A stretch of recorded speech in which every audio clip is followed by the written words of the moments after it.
Sumqayıtda 36 yaşlı kişi dəm qazından boğularaq həyatını itirib. Hadisə şəhərin Corat qəsəbəsi Nəriman Nərimanov küçəsində yerləşən qarşısında durduğumuz bu mənzildə qeydə alınıb. Belə ki, 1990-cı il təvəllüdlü Əbülfəz Vahabovun cansız bədəni qonşuları tərəfindən aşkarlanıb. Faktla bağlı Sumqayıt şəhər prokurorluğunda araşdırma aparılır.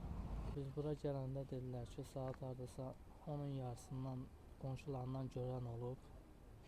Bəs hamamda elə bir müəyyən qaz sıxıb.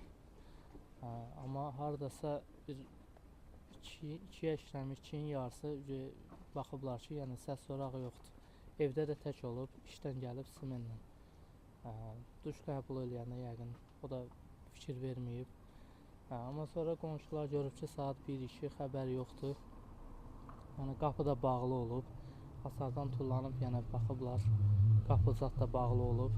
Yəni ora çatanda görüblər ki, yəni cənazəsi də soyuqdur bu kimi də. Yəni belə olub hadisə. Ailəlidir, bəli, 2 dənə övladı var, az yaşlı uşaqlar, 6-7 yaşları olar.